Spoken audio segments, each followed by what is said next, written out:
So welcome everyone. Thanks very much for coming to our webinar on the 2025 Great Global Nurdle Hunt results. So just a quick overview of what this webinar will cover. So we will go over what nurdle pollution is and what the Great Global Nurdle Hunt is. I will then hand over to my colleague Jamie, who will be diving into the results from this year's Great Global Nurdle Hunt and some additional analysis looking into nurdle pollution in protected areas and biodiversity hotspots around the world. I will then touch on the solutions work progressing on nurdles around the world and what we expect to see progress in 2026. And I'll also just touch on where you can access some resources on nurdle pollution and solutions work. And then at the very end, we will have a Q&A. So just to introduce myself, I'm Megan. I'm a Senior Projects Officer at environmental charity Fidra, and I'm joined on the call today by my colleagues Jamie and Heather, who are also in the Nurdle team.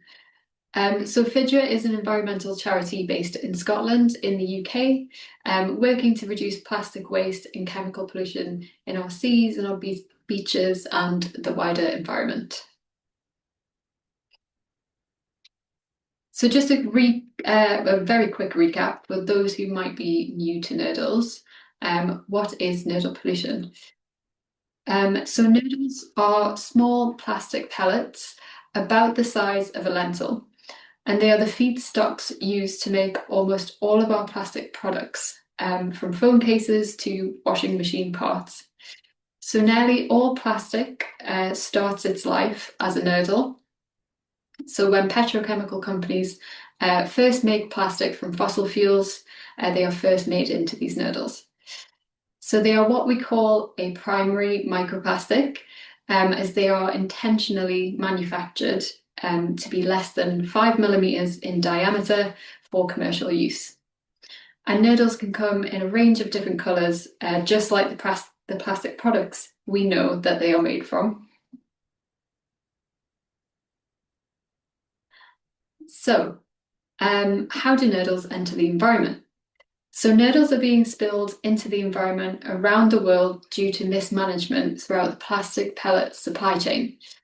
So because this supply chain is so big and complex, nurdles are handled at multiple times, including during nurdle production, transportation on land and by sea, at factories that convert nurdles into products, and then at plastic recycling facilities where plastic products can be recycled back into nurdles and the cycle can start again. So at each stage, nurdles can spill into the environment, and they are being spilled in big numbers. So it is estimated that up to 445,000 tons of nurdles are lost each year globally around the world. This is approximately about the same weight as 30 Eiffel Towers, so it's a lot. And nurdles are predicted to be the second largest source of primary microplastic pollution, behind microplastics lost from tyres on vehicles.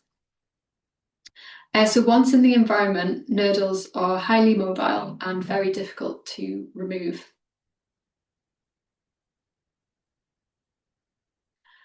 So here are some examples of nurdle pollution submitted by our volunteer nurdle hunters around the world, just showing how heavily polluted some areas can be and how hard these are to clean up.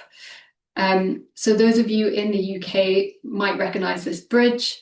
This is the Firth of Forth, which is local to where we are based in Scotland, and it is a hotspot for nurdle pollution because of all the industry in the area. So nurdles are also very light and they float, which is why they usually are found on beaches, as they are taken there by the winds and the tides. And as you can see, there are a range of colours and shapes of nurdles that are found in the environment. And I should just mention that this isn't just a marine issue. Nurdles can also be found inland. They've been found in the Great Lakes all over the world, near rivers and near train lines. So just some risks and the impacts to wildlife from nurdles.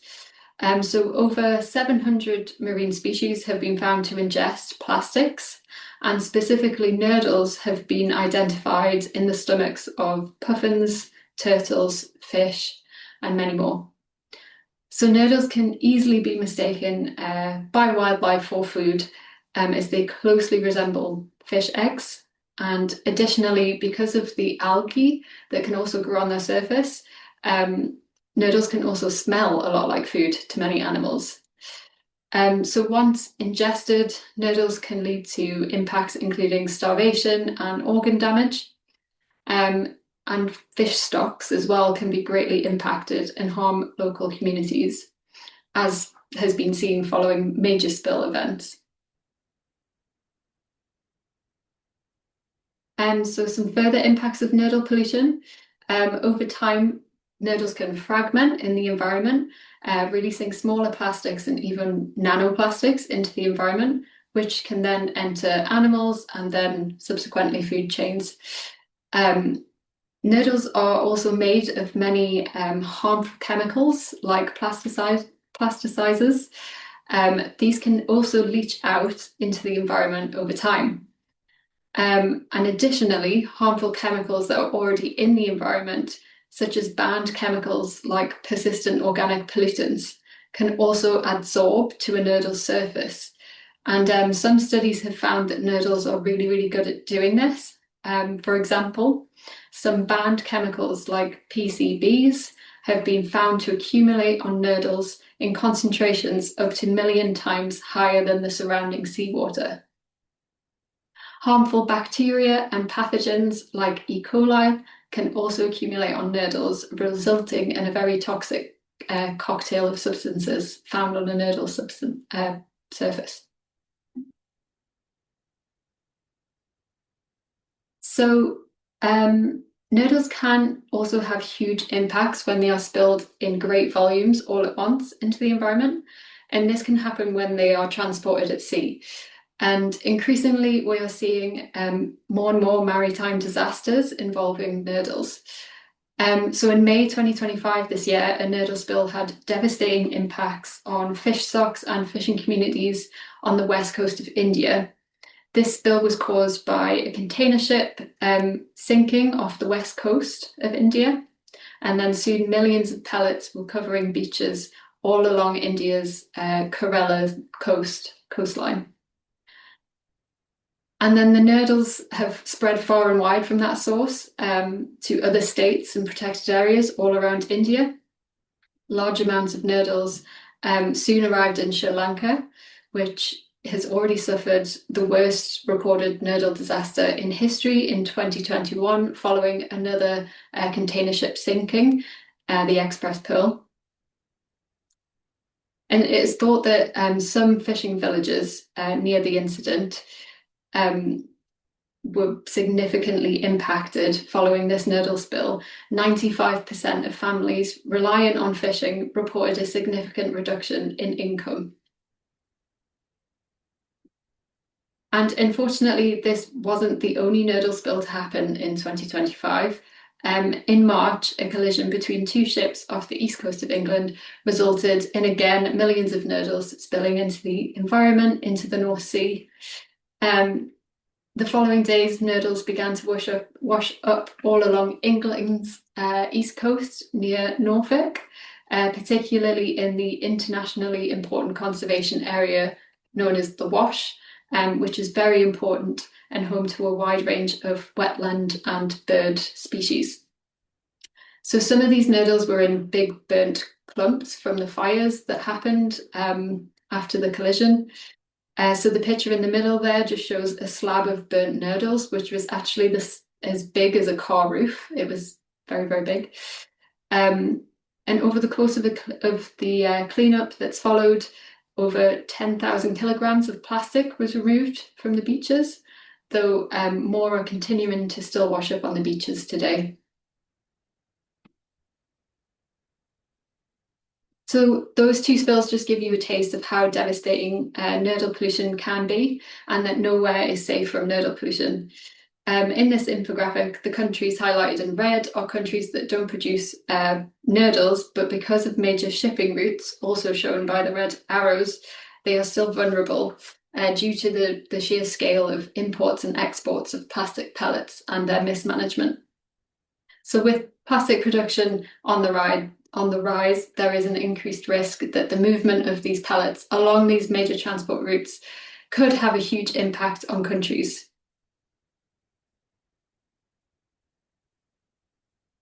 So what are we doing about nodal pollution? Well, at FIDRA, we have our Great Nurdle Hunt project, which is our global citizen science project collecting data of nodal pollution from all around the world, building evidence of this issue. So our Great Global Nurdle Hunt is our annual citizen science event, which asks organisations, communities and individuals to organise nurdle hunts around the world to draw attention to this issue and collect a sort of snapshot of data on the plastic pellet pollution. So all people do is head out to their local area, look for nurdles and report how many they find to our global map of pellet pollution. And this year's event took place across the world between the 1st and the 31st of October. And the crucial data gathered helps highlight the scale of the problem to decision makers worldwide and strengthens calls for action to tackle this significant source of global microplastic pollution. So I'm now going to hand over to my colleague Jamie, who is going to talk you through the results from this year's event. Brilliant. No, thank you, Megan. So yes, hello. As Megan said, my name is Jamie Clarkson. I'm a project officer here at FIDRA, and I work on our Great Global Nurdle Hunt project. And I'll be taking you through some of the key results from this year's Great Global Nurdle Hunt, and also showing you how they compare to previous years of Nurdle Hunt data. So as was been said, this year's Great Global Nurdle Hunt took place between the 1st to the 31st of October. And this year's theme aimed to particularly highlight the risk and impact of nodal pollution to biodiversity around the world.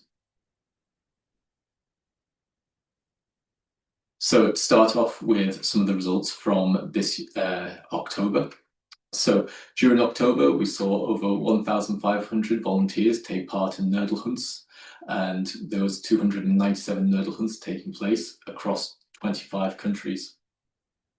92% of participating countries found nodal pollution, with nodals reported for the first time in the Democratic Republic of Congo, Russia, and the Philippines.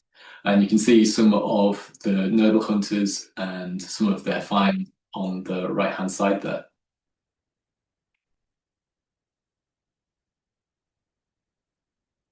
So over the course of October, 90% of nodal hunts that took place found nodal pollution. And you can see a breakdown of the different categories that were reported on the right-hand side here. As you can see, the overwhelming majority of the nodal hunts found nodal pollution. 88% of nodal hunts that took place in coastal and marine protected areas reported finding that took place in marine and coastal protected areas reported finding nodal pollution. And this highlights that even in these important protected areas, they are not immune to nodal pollution, and it poses a risk to wildlife and biodiversity. And we'd also like to say a massive thank you to all the volunteers who've taken part in the Great Global Nurdle Hunt this year, and will continue to support by taking part in nurdle hunts. And you can find some more in-depth results in this year's report. So now I want to quickly run through how this year's results fit with the rest of our nurdle hunt data. So as has been said, the Great Global Nurdle Hunt has been running since 2013. So we have over 10 years worth of nurdle hunt data. So since the Great Nurdle Hunt started, we've seen over 8,600 nurdle hunts take place, with 27,000 volunteers spending the equivalent of approximately 3 years nurdle hunting in total. Nurdle hunts have taken place across all 7 continents and in 87 countries, with 91% of participating countries finding nurdle pollution.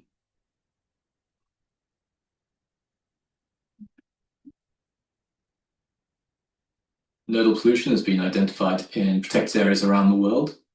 This includes in the UK, in Mexico, the Galapagos Islands, across Europe, and in many places beyond. And with this year's results, as we said, we were trying to highlight the impact of nodal pollution to biodiversity and ecosystems around the world. And the results showed that 90% of nodal hunts that took place in biodiversity hotspots found nodal pollution. And what this map you can see here is these purple areas on the map are these biodiversity hotspots where nodal pollution has been identified in. And this nodal pollution has been identified in 23 out of the 36 identified biodiversity hotspots worldwide. And all of this, once again, highlights the prevalence of nodal pollution in these crucial ecosystems around the world and the risks it poses to wildlife and biodiversity. And it really illustrates, as has been said, that nowhere is safe from nodal pollution.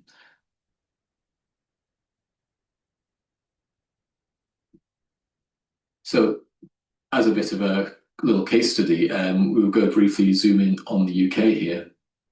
So 84% of nodal hunts in protected areas within the UK found nodal pollution, with nodal pollution identified in 168 sites of special scientific interest around the UK. And these sites are shown on the map here by the green dots. And this includes areas including the Firth of Forth up here in Scotland, as was shown in the image earlier with the bridges, and also in Chesil Bay down in Southampton. So really the whole length of the UK is impacted by nodal pollution. Nodal pollution has also been identified in 6 national parks, including North York Moors, Snowdonia, Pembrokeshire Coast, the New Forest, the South Downs, and Loch Lomond and the Trossachs. So just using the UK as a little bit of a case study on this, you can really see that a lot of these areas that are protected and are there to protect biodiversity and these ecological areas are impacted by nodal pollution from the top to the bottom of the UK. So if we compare some of the figures from this year's Great Global Nurdle Hunt to some of our past years, we can see that for the last 6 Great Global Nurdle Hunts, that the percentage of nurdles has remained very high. And all Great Global Nurdle Hunts since 2022 have reported 90% or more of their nurdle hunts finding nodal pollution, which illustrates that nodal pollution remains an issue and is not going away. And if we look at all of our data across all the years that the hunt has taken place, again, you can see that, oh, sorry, there we are. Then we can also see that the percentage of nodal hunts that have found nodal pollution has also remained high, with over 80% of nodal hunts each year finding nodal pollution. Yeah, this shows, as I said before, that nodal pollution is remaining at high levels and nodal pollution continues to enter the environment around the world. And though we know our methodology has its limits, this really helps to illustrate that nodal pollution is still very prevalent around the world. It is not going away.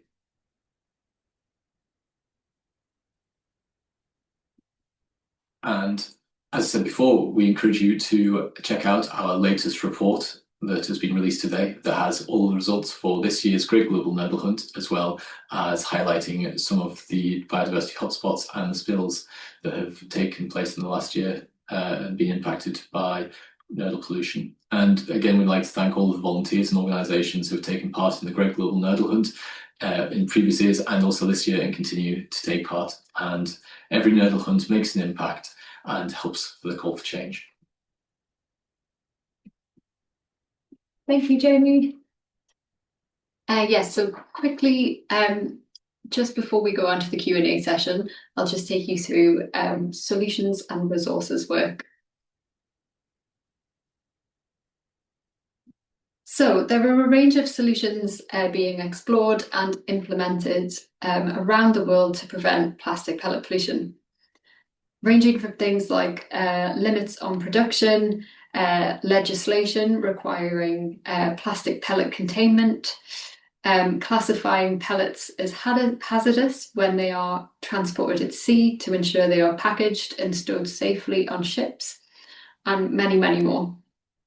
So we know that nodal pollution is a result of the persistent failures of global pellet management, However, it is predicted that strong regulations enforcing better pellet management and handling that require supply chain accreditation can actually lead to a 95% reduction in emissions of plastic pellets where it is implemented. So we really need to see globally coordinated solutions alongside national action for effective prevention of this pollution. So NGOs are calling on all companies that handle pellets to implement good practice measures at all stages across the supply chain to stop pellet loss at source. And NGOs are calling on governments to bring in effective laws that make these measures mandatory. So this year, we have had some progress in getting regulations on plastic pellets, which is great to see. So earlier this year, the European Parliament passed regulations aiming to prevent nodal pollution across the plastic pellet supply chain. And this is quite an achievement as the new legislation sets a clear zero pellet loss goal and adopts a supply chain approach. So data and images from the Great Nurdle Hunt really help push for this legislation, showing just how powerful citizen science can be in driving change. The evidence collected by our nurdle hunters was presented in the European Parliament. It made its way into official reports and showed policymakers that industry's voluntary measures to prevent plastic pellets weren't doing good enough. So again, just a huge thank you to all our nurdle hunters in Europe and beyond who helped secure these new laws. And the new regulations basically introduce mandatory prevention measures requiring better containment of nurdles at production facilities. It will also mean that they are better packaged during transport, so there's less chance of loss. And it will also mean that there are some annual reporting on pellet losses. And even carriers that are not from Europe but are coming into Europe must comply. So this is setting a really good global precedent. However, some limitations remain in the final laws that have been passed. So basically, facilities that handle less than 1,500 tonnes of nurdles per year are largely exempt from the regulations, which is a big loophole, as we know there are many of these small operators in Europe. So now the effectiveness of the new laws will depend on how well they are enforced. So your nurdle hunt data remains crucial for basically holding regulators and industry accountable to these new regulations. And additional solutions work is also ongoing and will hopefully progress in 2026. So the UN Global Plastics Treaty remains a big opportunity to address plastic pellet pollution, with negotiations hopefully expected to continue in 2026. FIDRA also want to see robust sort of mandatory measures again introduced by the International Maritime Organization as well, to ensure that when nurdles are transported by sea, they are packaged more safely and there's a less chance of loss. So just finally, I just want to point you in the direction of our Nurdle Hub. So on our Nurdle Hub, you can find out lots more information about the solutions work happening. Some I've just mentioned there, and lots of resources that will get you nurdle hunting. So we want to encourage you all to keep nurdle hunting. And please do also follow us on social media to keep up with all the latest updates. Thank you very much again for coming along to this webinar. Please do head to our Nurdle Hub to download our new report and to, yes, read up on those solutions that we were just talking about as well. That's great. Thank you very much, everyone.